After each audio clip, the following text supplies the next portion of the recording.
Hi everyone, welcome to another one of me pond videos.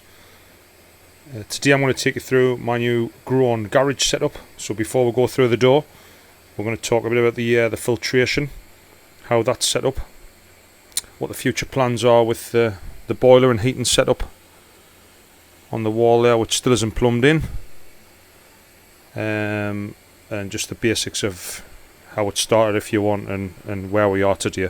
So I've kept the QK 15 drum. So at the minute that's getting fed by a 3-inch bottom drain. So that comes up from the, see if we can get a better view there. So there it's there. So the reason why I chose 3 inches, it's only a 4,500, 5,000 litre pond or tank. So I didn't see the point in putting 4-inch on due to the risk of settlement in the pipes, and I didn't want to be purging it all the time. So I went with 3-inch and it's working really well. So that comes up into the filter. All the waste is taken out by the drum, and I'll show you where the waste pipe goes in a second. And that goes into the moving bed DIY chamber, which yes is a little bit precarious on the wooden stand I've made, but again it was an impulse thought. We're really in a bit of a rush to get the build finished, but go on, that'll last a while yet I think, but I think it does need improvement. So you can see there I've added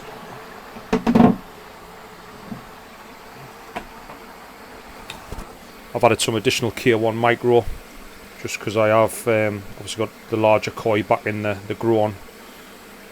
You just about see the more whiter small bits. There's a lot over there which still hasn't balanced out. That'll be all rotating once it's settled in, just for a bit more biological power. And you can see how I set that up in one of my videos that I've got on my channel. So that goes down into the Superfish 15,000 RC pump, which is controlled with this remote. Works really well, and don't forget your isolation, guys. So if anything does go wrong with the pump, it's easily changed out, and you can see there's a threaded connector on that side and that side, so they literally swap out, another pump in, and away you go again. Okay, then that goes up there through you can't really see it, an EA 25 watt UV. Now it's going to be interesting to see what algae or clarity issues I get with the Velux window that I've got over the grown, but again we'll see. And then that goes into the return, which again I'll show you in a second. Okay, pump on top of the drum is for the bottom drain, and again, top tip for anyone who's unsure of what sort of airflow or what pump to buy, conscious of buying a pump that might be too strong for the pond. If you set it up like that with a T and you put a ball valve on the end, you can actually adjust the pressure. That's almost like an escape valve, and you can adjust the airflow going to your drain or air stone or whatever. Okay, and again, another top tip, most of these come with a 12mm thread fitting. So what I've got there is a 12mm into the air pump, and then to a female 3/8 BSP fitting, and then that's on the end there's a 3/8 BSP pneumatic fitting there, which then means I can use the standard 12mm Nexus type pipe work, and it's literally push fit, push and go. So you know, it really is really simple stuff to use. You get all sorts of different types of fittings for it. And that's just the control box on the wall, which hasn't really been wired in very well, but go on, it gets us away. Okay, a lot of tidying up to do, but I thought I'd just get it on there and show you. And again, there's another escape valve for the air on the moving bed. Right, let's have a look inside the room.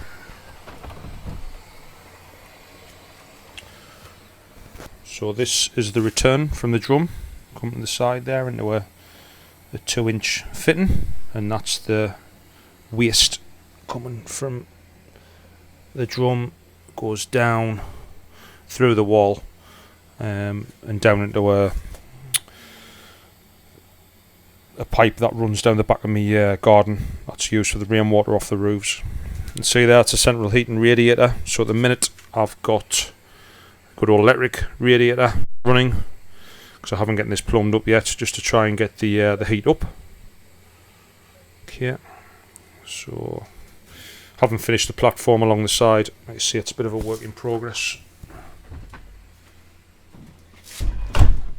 So into this grown.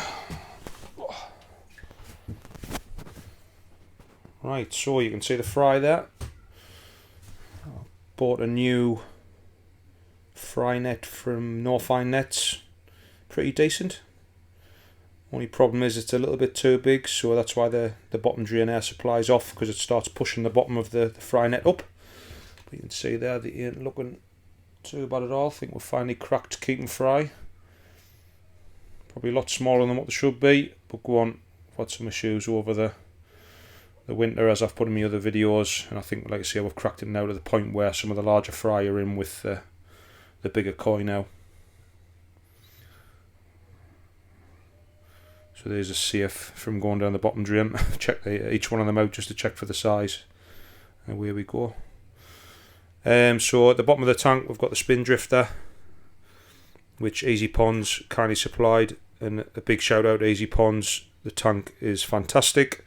Alan Gavin really pulled out all the stops to get it up to me, so appreciate the help from him, and I highly recommend the tanks. So if anyone's looking for either a custom make build tank or a standard one that Alan sells, suggest you get in touch with these guys, because they are very, very good at what they do. So the room, like I said before, so I got a cheap second-hand door. I think it was about 30 quid. The reason why I'd done that before, I just had a bit of wood and I was losing too much heat when I was moving the wood in and out. There's too many gaps around. It was a bit of a bodge job, so I thought proper PVC door give us a lot more insulation, because this room hopefully is going to get to 23 degrees. Currently it is at 19, so I've set it for 19. I'm just gradually bringing it up. So in the pond at the minute we've got the koi fry. We've also got some that's a secret sanctuary from Queenie Koi. They've all gone shy, they're all hiding underneath the koi fry net. Let's see if I can find out where they're hiding. So that's a Deutsch Surigoi. It's someone's bought from me. Just waiting until the lockdown's over with before he comes and collects it. One at the back there's a Tamora Sank. That's actually, or Sankey. That's actually available still. The Kahaku, again, the same guy who's bought the Surigoi has bought that from me. And the two Sankey you can see there. They're both for sale as well. So if anyone's interested, drop me a line. And no, I'm not a dealer. I got accused by a local dealer who took the hoof. Said, you're not welcome here anymore because I've heard you dealing. And I tried to convince him I wasn't. But he was having none of it. So strongly, honestly, I've got enough going on with family, work and looking after these alone without becoming a koi dealer. So I'll settle that rumour there. Got the koi models on the side there. I got these from Queenie Koi to try and add a bit of interest around the tank. Some there and some over the far side. Just a pan net on that side, and on there we've got just another one there. So that one I used to use on the pond outside, but I've had to get a bigger net now. I've got some bigger koi. Plan is to use this Xclear feeder soon. Hopefully when these fry are up and away a bit more. So I'll be feeding these probably 8-10 times a day. Really start ramping the feed up. Got the Perspex guards. So what I've done is I've used a 25mm PVC rod and used some like furniture fittings to mount it onto the side of the tank.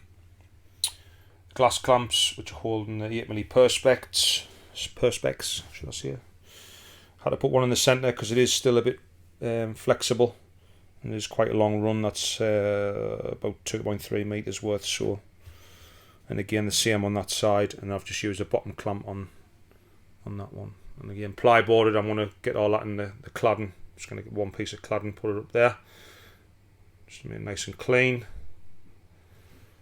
What else have we not talked about? I think that's it, to be honest.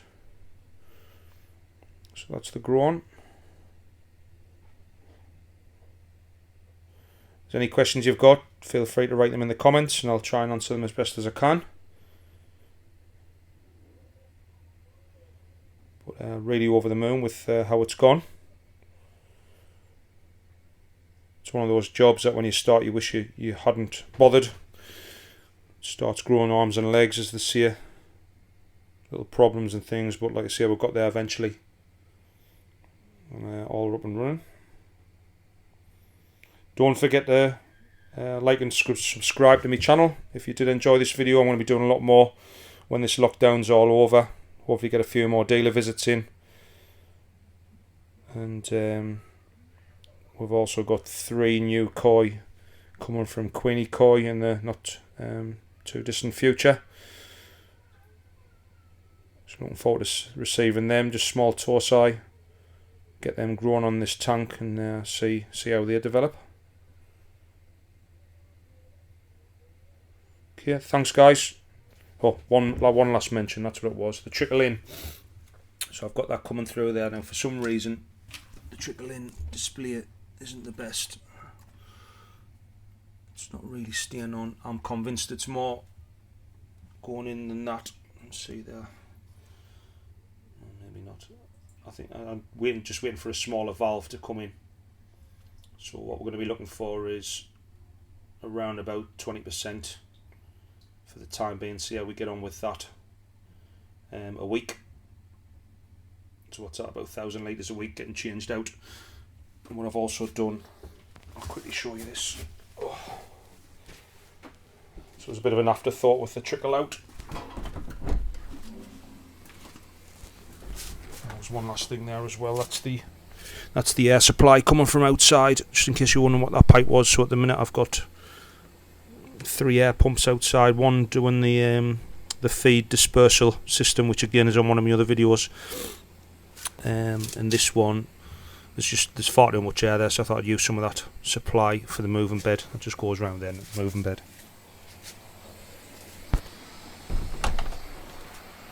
So hopefully we've timed this right so I don't get squirted by the drum. So what I've done is, if you can see it, I've put a hole in the side of the waste chute, and the water level comes up to that level, and then the water literally, once it gets too high, go into the waste chute and away to waste. So it just saves me putting another waste water line in.